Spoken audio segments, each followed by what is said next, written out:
વિદ્યાર્થી મિત્રો, આપણે અગાઉના સેશનની અંદર જોયું હતું પરિવહન એટલે કે એક સ્થળેથી બીજા સ્થળે જવાની પ્રક્રિયા, જેમની અંદર માલ સામાન અને કોઈ પણ વ્યક્તિ છે એ પણ એક સ્થળેથી બીજા સ્થળે જાય તો એમને કહેવામાં આવે છે પરિવહન. પરિવહનની અંદર આપણે પરિવહન, સંદેશાવ્યવહાર અને વ્યાપાર, એમની અંદર આજે આપણે જોવાનો છે પોઈન્ટ ભારતીય સડક માર્ગોનું વર્ગીકરણ. એટલે કે ભારત દેશની અંદર જે સડક માર્ગો આવેલી છે એનું વર્ગીકરણ, એને અલગ અલગ પ્રકારે વહેંચવામાં આવ્યું છે. તો એમના પ્રકારો જોઈએ. પહેલા રાષ્ટ્રીય ધોરીમાર્ગ, રાજ્ય રાજમાર્ગ, જિલ્લા માર્ગ, ગ્રામીણ સડક માર્ગ અને સરહદી માર્ગ. તો આ પાંચે પાંચ પ્રકાર છે, એનું મહત્વ ખૂબ જ વધારે થઈ જાય છે.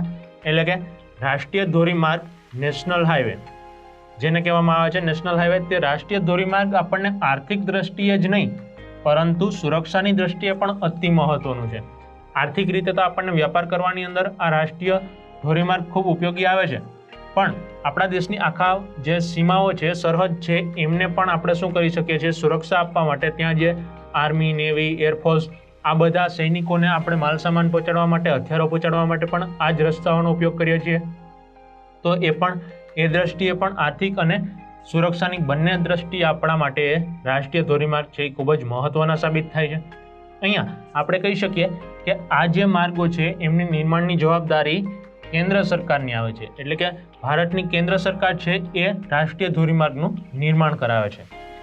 આ માર્ગો દ્વારા રાજ્યની રાજધાનીઓ અને મોટા મોટા ઔદ્યોગિક અને વ્યાપારિક શહેરોને તથા બંદરોને જોડવાનું, એકબીજા સાથે જોડવાનું કામ કેન્દ્ર સરકાર કરે છે. અલગ અલગ પ્રદેશ, અલગ અલગ રાજ્યો, અલગ અલગ કેન્દ્ર શાસિત પ્રદેશ, તે બધાની રાજધાનીઓ, અલગ અલગ જે દરિયા કિનારા ઉપર વસેલા બંદરો છે, ત્યાં વ્યાપાર મોટા પ્રમાણમાં થતો હોય છે. તો આ તમામને આર્થિક મોટા શહેરો છે, ઉદ્યોગો જ્યાં સ્થાપિત છે, એ તમામ શહેરોને જોડવાનું કામ છે એ આપણે શેના દ્વારા કરીએ છીએ? રાષ્ટ્રીય ધોરીમાર્ગ દ્વારા. ભારતને મ્યાનમાર, પાકિસ્તાન, નેપાળ, ભૂતાન, ચીન જેવા પાડોશી દેશો સાથે પણ જોડવાનું કામ આ સડકો જ કરે છે, રાષ્ટ્રીય ધોરીમાર્ગની સડકો. તો અહીંયા એ કહી શકીએ કે આ આપણા દેશની અંદર આર્થિક અને સુરક્ષાની બધી જ દ્રષ્ટિએ આપણને ખૂબ જ ઉપયોગી છે. રાષ્ટ્રીય ધોરીમાર્ગ છે આ રીતે અલગ અલગ આપણા પાડોશી દેશોને સાંકળવાનું પણ કામ કરે છે. તેવી જ રીતે આપણે કહી શકીએ કે રાષ્ટ્રીય ધોરીમાર્ગની અંદર આપણા ભારત દેશની અંદર 7 નંબરનો જે માર્ગ છે એ રાષ્ટ્રીય ધોરીમાર્ગ 7 દેશમાં સૌથી લાંબો છે. તે છે એ વારાણસીથી કન્યાકુમારી સુધી જાય છે. એટલે કે ઉત્તરથી દક્ષિણ સુધી સૌથી લાંબામાં લાંબો જો રાષ્ટ્રીય ધોરીમાર્ગ હોય તો એ રાષ્ટ્રીય ધોરીમાર્ગ નંબર 7 છે ભારત દેશની અંદર. આમ ભારત સરકાર દ્વારા છે એ સ્વર્ણિમ ચતુર્ભુજ યોજના અંતર્ગત દિલ્હી, મુંબઈ, ચેન્નઈ તથા કોલકાતા એ 4 મહાનગરોને જોડવાની યોજના પણ ચાલે છે. તો આ 4 મોટા મહાનગરો છે એને જોડી અને એને નામ આપવામાં આવ્યું છે સ્વર્ણિમ ચતુર્ભુજ. આવી રીતે ભારત સરકાર છે એ મોટી મોટી યોજનાઓ દ્વારા રાષ્ટ્રીય ધોરીમાર્ગોનું કાર્ય સતત નિર્માણમાં આગળ ધપાવે છે. ગુજરાતની જો વાત કરવામાં આવે વિદ્યાર્થી મિત્રો, તો ગુજરાતની અંદર ધોરીમાર્ગ નંબર 27, 41, 47, 48, 141 અને 147 વગેરે રાષ્ટ્રીય ધોરીમાર્ગો પસાર થાય છે. આપણે કહી શકીએ કે ગુજરાતની અંદર પણ મોટા ભાગમાં રાષ્ટ્રીય ધોરીમાર્ગો પસાર થાય છે, જે અલગ અલગ રાજ્યોને જોડવાનું કામ કરે છે. ભારત સરકારે વર્ષ 2011માં રાષ્ટ્રીય ધોરીમાર્ગના નંબરમાં પરિવર્તન કરેલ છે. એટલે કે 2011 પહેલાના જે તે કંઈ રાષ્ટ્રીય ધોરીમાર્ગ નંબર આપેલા હતા એની અંદર પરિવર્તન કરી અને નવા સુધારાઓ અમલમાં લઈ આવેલ છે. જનસંખ્યાના આધારે જો આપણે વાત કરીએ તો જનસંખ્યાના આધારે જોઈએ તો ચંડીગઢ, પુડુચેરી, દિલ્હી, ગોવા કેન્દ્રશાસિત પ્રદેશ જેવા રાજ્યોમાં રાષ્ટ્રીય ધોરીમાર્ગોની સંખ્યા વધારે છે. મિઝોરમ, અરુણાચલ પ્રદેશ, મેઘાલય, મણિપુર જેવા રાજ્યોની અંદર આ ત્યાર પછી આવે છે બીજા ક્રમે. અને વધારે વસ્તી ધરાવતા એટલે કે ઉત્તર પ્રદેશ, પશ્ચિમ બંગાળ, બિહાર, મધ્યપ્રદેશ, રાજસ્થાન, મહારાષ્ટ્ર અને ગુજરાત જેવા રાજ્યોની અંદર રાષ્ટ્રીય ધોરીમાર્ગોની લંબાઈ પ્રમાણમાં બહુ ઓછી છે. ભારતીય સડક માર્ગોના વર્ગીકરણની અંદર પ્રથમ આપણે જોયું રાષ્ટ્રીય ધોરીમાર્ગ, ત્યાર પછી સેકન્ડ આપણે જોશું રાજ્ય ધોરીમાર્ગ. એટલે કે વ્યાપાર અને ઉદ્યોગ, જ્યાં વ્યાપાર અને ઉદ્યોગની દ્રષ્ટિએ રાજ્યના ધોરીમાર્ગોનું મહત્વ ખૂબ જ વધી જાય છે. કારણ કે અલગ અલગ રાજ્ય છે એની અંદર અલગ અલગ માલસામાનની આપલે કરવાની હોય છે.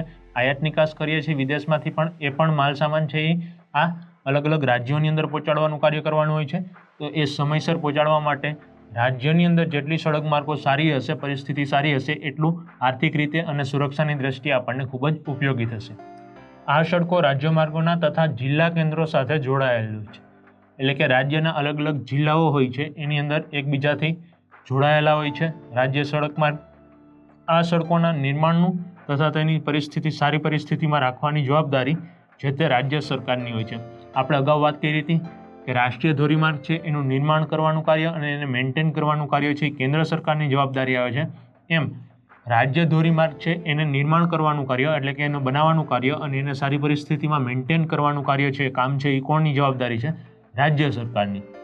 વિદ્યાર્થી મિત્રો, આપણે વાત કરીએ છીએ ભારતીય સડક માર્ગો વર્ગીકરણ. એની અંદર આપણે જોયું રાષ્ટ્રીય ધોરીમાર્ગ, રાજ્ય ધોરીમાર્ગ. હવે આપણે જોવાનું છે જિલ્લા માર્ગ એટલે કે ડિસ્ટ્રિક્ટ રોડ. જિલ્લા લેવલે જે તે કંઈ રોડ હોય છે એ રાજ્ય સરકારની અંડરમાં આવે છે. એટલે કે આ સડકો ગામડા તથા શહેરોને જિલ્લાના મુખ્ય મથક સાથે જોડવાનું કામ કરે છે. કોઈ પણ ગામડું હોય તે પછી તાલુકો, તાલુકામાંથી જિલ્લા સુધી જવા માટે જિલ્લા રોડનો ઉપયોગ કરીએ છીએ આપણે, ડિસ્ટ્રિક્ટ રોડનો ઉપયોગ કરીએ છીએ. તથા તાલુકા મથકોને જિલ્લા મથકો સાથે જોડે છે. એટલે કે ગામડાને તાલુકા સાથે જોડવાનું કામ અને તાલુકાને જિલ્લા સાથે જોડવાનું કામ એ જિલ્લા રોડ દ્વારા થતું હોય છે. પહેલાં આ સડકો કાચી હતી, હવે લગભગ બધી જ સડકો પાકી સડકોમાં પરિવર્તન થઈ ચૂકી છે. એટલે કે જિલ્લા રોડ તમે તમામ જગ્યાએ જોશો તો એ બધા કેવા થઈ ગયા છે? હવે પાકા બની ગયા છે.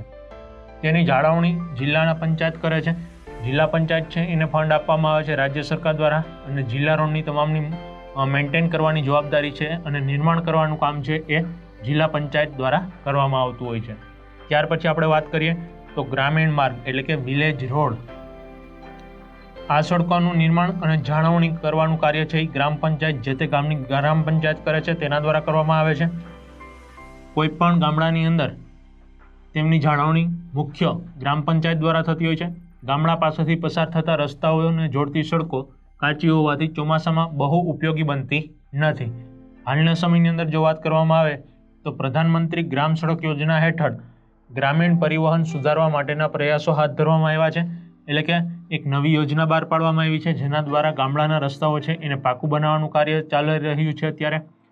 આમ તેનો મુખ્ય હેતુ વિસ્તારોમાં રસ્તાઓનું નિર્માણ કરવાનો છે. આ સંસ્થા દ્વારા થતા દુર્ગમ ક્ષેત્રોમાં સડકોનું નિર્માણ તથા તેને નિભાવ અને બરફ હટાવવા જેવા કાર્યો પણ કરે છે. ભારતીય સડક માર્ગોના વર્ગીકરણની અંદર આપણે લાસ્ટ પોઈન્ટ જોશું સરહદી માર્ગ એટલે કે બોર્ડર રોડ. બોર્ડર રોડ છે એ ખૂબ જ મહત્ત્વનો થઈ જાય છે દેશની સુરક્ષા માટે, કારણ કે દેશની સુરક્ષા છે એ બોર્ડર કિનારે જે તે રોડ છે એનો આપણે બે રીતે ઉપયોગ કરીએ છીએ. એક તો સૈનિકોને માલસામાન પહોંચાડવા માટે, ખોરાક પહોંચાડવા માટે અને હથિયારો પહોંચાડવા માટે. તો આનું નિર્માણ કાર્ય છે એ ખૂબ જ મહત્ત્વનું અને સુરક્ષિત છે. તે ગુપ્તનીય વસ્તુ છે, એને ગુપ્ત રાખવું પડે છે. તેનો આખો પ્લાનિંગ જેથી કરીને સરહદ માર્ગ સંસ્થાના એટલે કે બોર્ડ રોડ ઓર્ગેનાઇઝેશન આ સંસ્થાન છે એની સ્થાપના 1960માં કરવામાં આવી હતી. 1960થી તમામ સરહદી વિસ્તારો છે એની પાસે જે તે કંઈ સડકનું નિર્માણ કરવાનું હોય છે એ કામ કોણ કરે છે? સરહદ માર્ગ સંસ્થાન. દેશના સંરક્ષણના હેતુથી સરહદી વિસ્તારોમાં રસ્તાઓનું નિર્માણ આ સંસ્થા દ્વારા થાય છે. આપણી દેશની સુરક્ષા માટે આ જે તે કંઈ નિર્માણ કાર્ય કરવામાં આવે છે સડકોનું, એનું તમામ સંરક્ષણ વિભાગ દ્વારા મોનિટરિંગ કરવામાં આવે છે, એની ઉપર દેખરેખ રાખવામાં આવે છે અને તેનું નિર્માણ કાર્ય પૂરું કરવામાં આવે છે.